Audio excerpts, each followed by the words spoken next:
Just want to introduce myself. I have a sound system called Salam Disco. Okay. Salam. Yes, like Peace. peace. Yes, my parents are from Eritrea. Oh, that's You know great. that Borderline with Yes. Ethiopia. Yeah. And I have all your albums. I'm a very big fan. I have one of the greatest collections in Germany.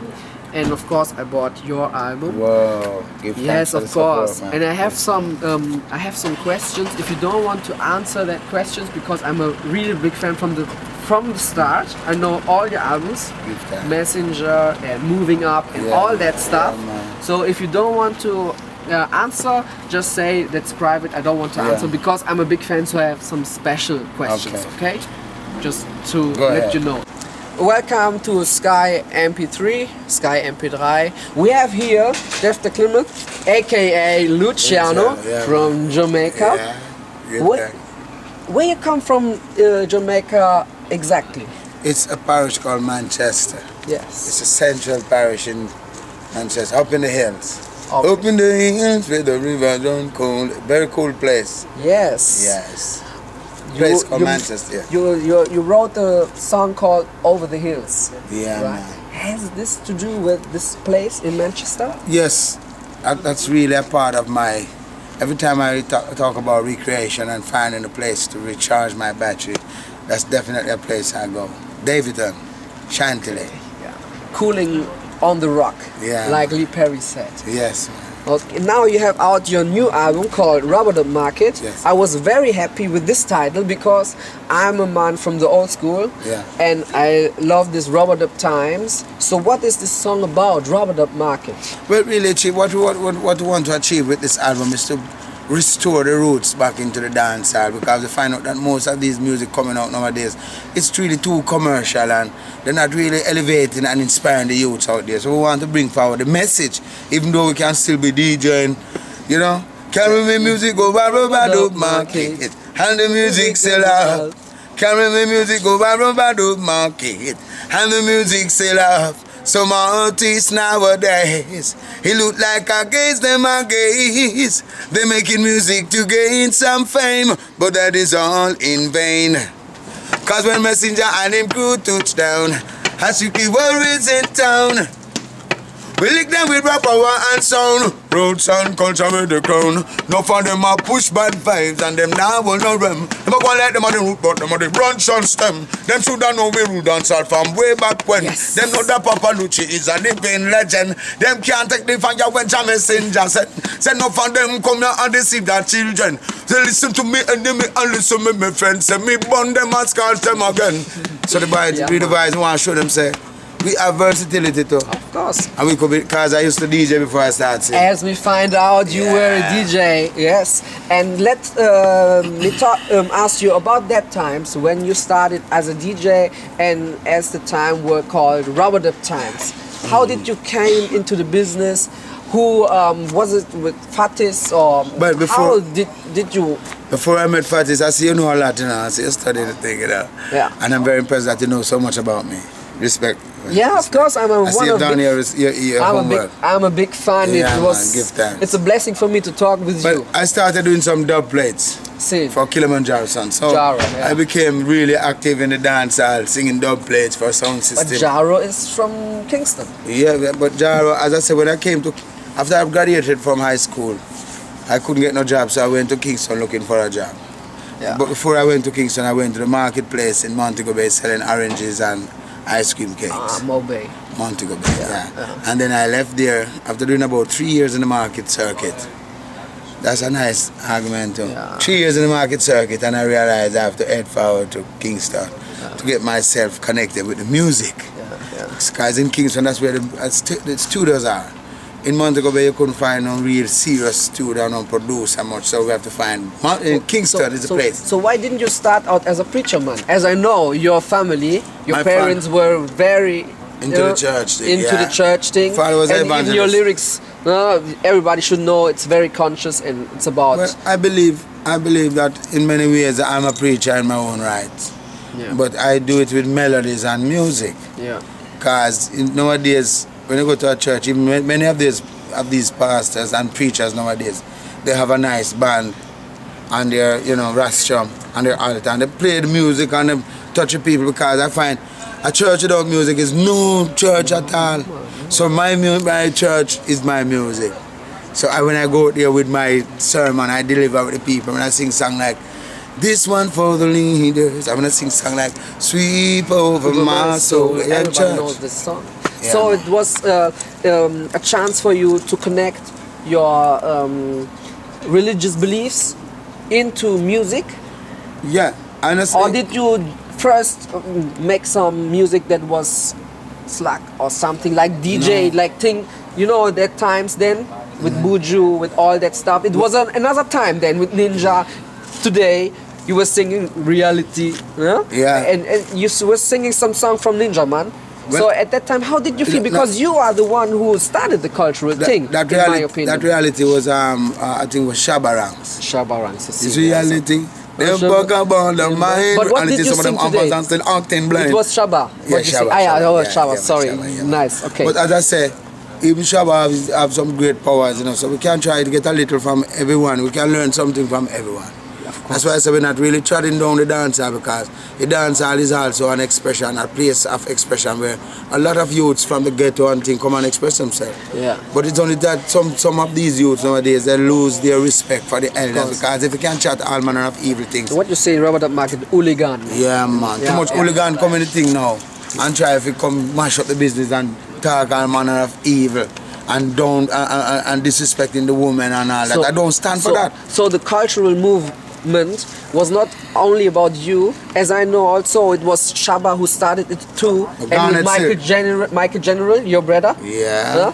And Garnet Silk. I want to tell you, Garnet Silk was one of the pioneers for bring the real Bible into the church, into the dancehall. Really? Yeah, he was really one of them who bring in the gospel and all that. When I listen to Garnet Silk's song, you know, his songs really depict the whole spirituality of what we're talking about. So he was a forerunner for me.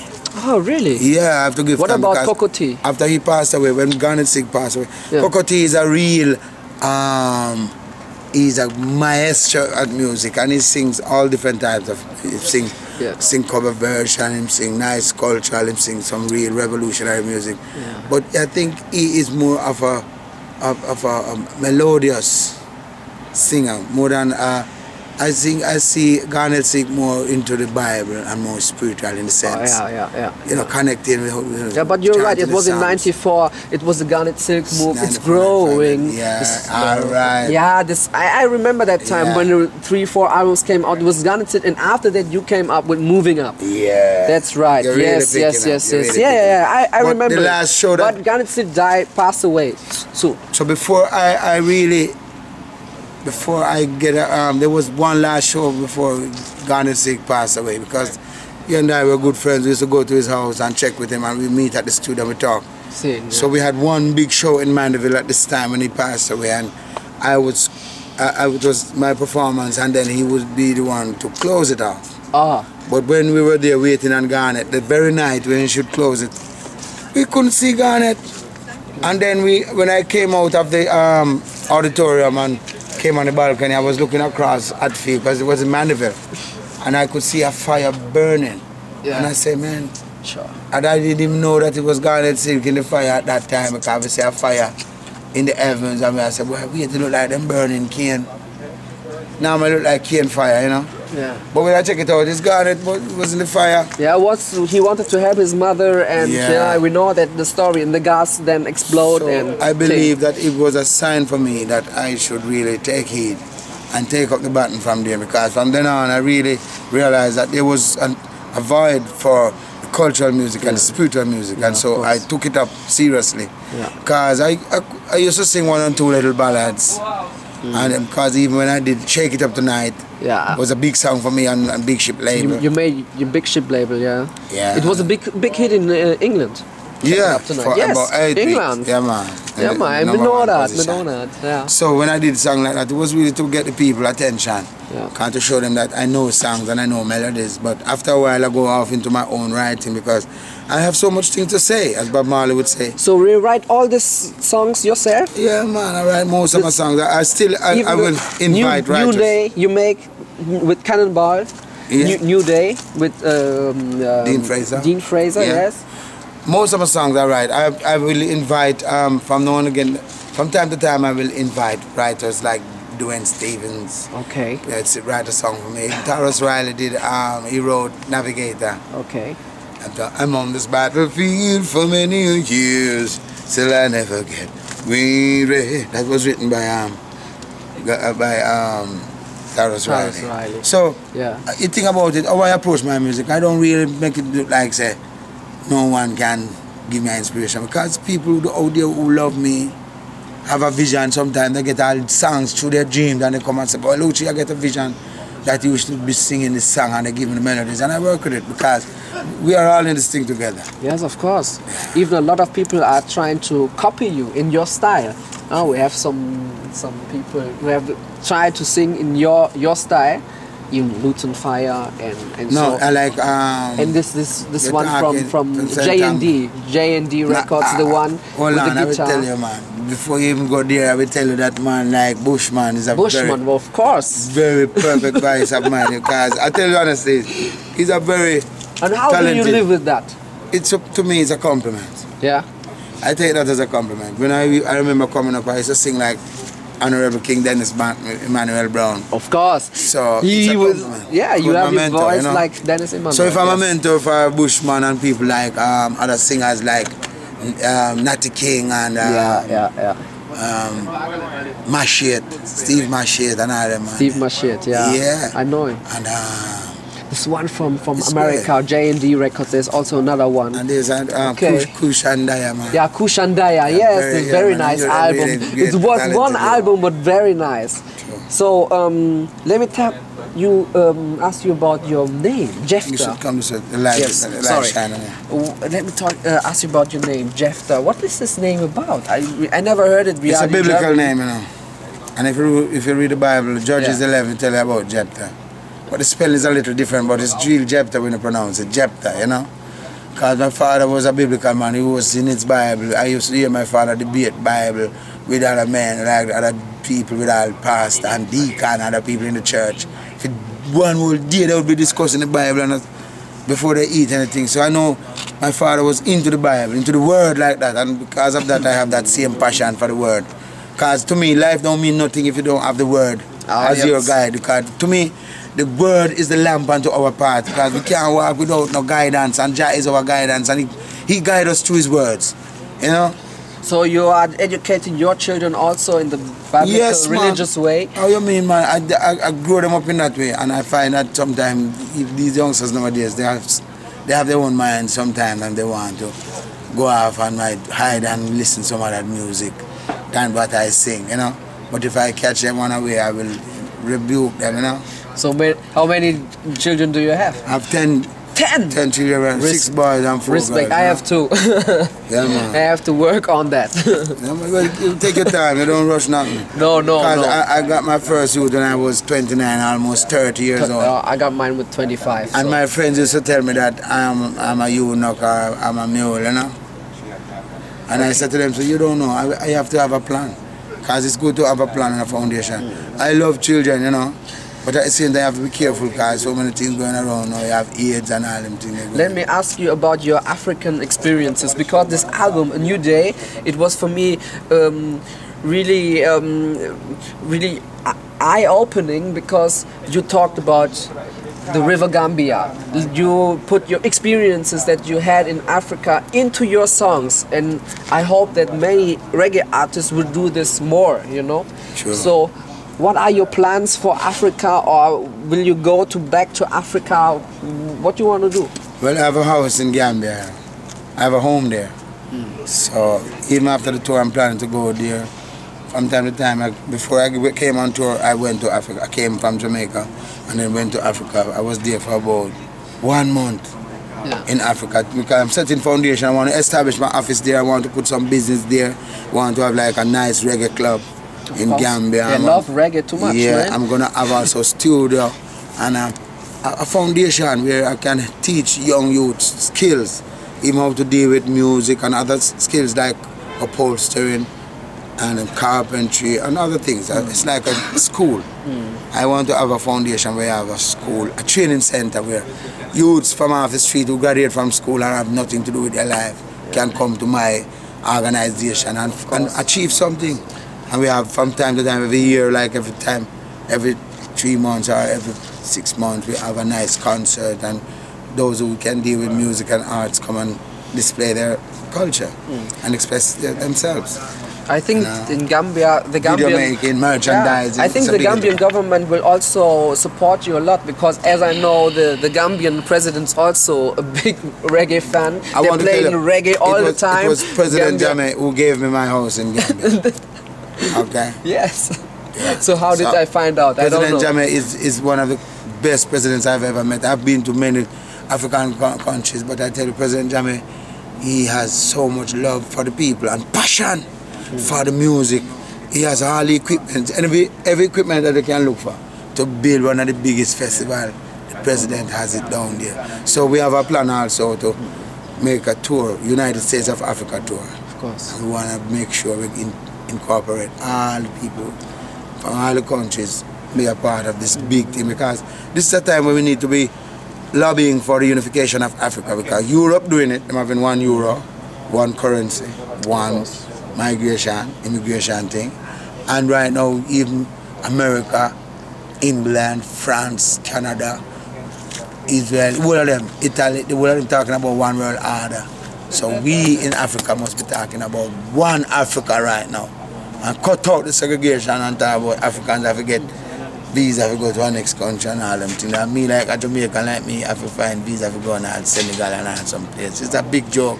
So what about even Ethiopia, where I and I fight and defend for the roots and defend for the Emperor Haile Selassie. When we go to Ethiopia, them try to treat it like, you know, them don't even rate it. Them supposed to give me royal treatment, red carpet treatment when we are coming at that. In which countries you played in Africa? In Ethiopia, Gambia? Ethiopia, Kenya, Ghana, Zimbabwe, Tanzania, yes, Ghana, Senegal, Ivory Coast. So what would you say, in which country in worldwide is the support for reggae the biggest? I mean, you said now Gambia and I think Jamaica, but what about America, USA? What about Japan? No, all these people there. I mean the business point of view, you know what I mean? No, I'm not looking at the business point of view. I'm talking about the love that the people have for the music. All right. Not just the business point of view, because a lot of people come in the music and get a lot of business out of it. But I'm talking about the spirit of the music and who it connects to. Because the people of Africa, especially Gambia and Kenya, Ghana too, they show crazy love. Yeah, great love. I know that. Great love for the reggae music, and they know what the music has helped them. Zimbabwe also.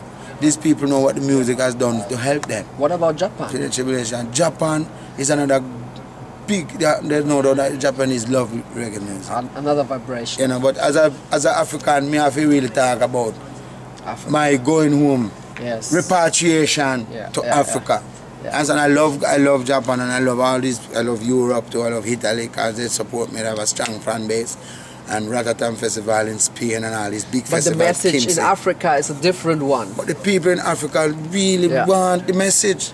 Because it's a great continent that is being divided and ruled, and the people still being schooled and fooled to believe that, yes, they should try and stow away to go to France or to go to England or try to go to America, when they think that these places are paradise. They're running from their paradise to go to live in hell, because it's like in the fridge. When you go to a place in a cool winter, and if you're not careful, these people, the big major countries, they don't really want us there. People even Gambia to get a visa, to try and get a visa to go to England, is one ups and down and rigmarole. Yes. And it's not fair, because people can just leave as they want from England and just fly in and land and have big time and bask in the sun in Africa. They need to also open up the gates and let in the people, let them come and, if they want to come and take a peek into, you know, what they have over there. Okay, thanks. So your seed of message is growing in Africa the best. I love Africa, man. Yes, of course. Honestly, I know I'm African too. They it's need because you. You are a very big man in and Gambia. you know, Daniel, and Ghana. Daniel, right? Yes. I tell you something. I tour America, Europe. I even Australia. I tour out whole Europe, man. I believe right now we need to concentrate our energies to Africa. Yes. Bring some of the money back yes. there and build up some school and some things and foundation and help up I continent, because right now, even the West are going to perish because they have too much guns and too much drugs scattering in the West. If we go there and safeguard Africa right now and don't make them bring that come there. Some of these dirty music that we hear these youngsters building nowadays. We want to go to Africa and wise them up, tell them don't make it come in. You know? Don't make them come poison the youth.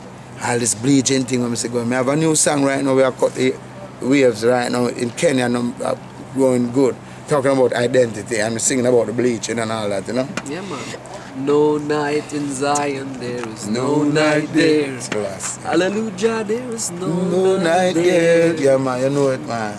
Okay, thank you for the interview. You're welcome, man. Would you like to make a jingle for my sound, Salam Disco? Yeah. Salam is a messenger, teaching the youth about roots and culture, telling them I see them remember Jah. That's all them are doing with Aga. Salam sound a messenger. Yeah, this is Luciano the messenger. Remember Salam, a great song that roll all year round. Rolling from foundation. Champ like a jump on, you know? Ulterior motive, we not have it.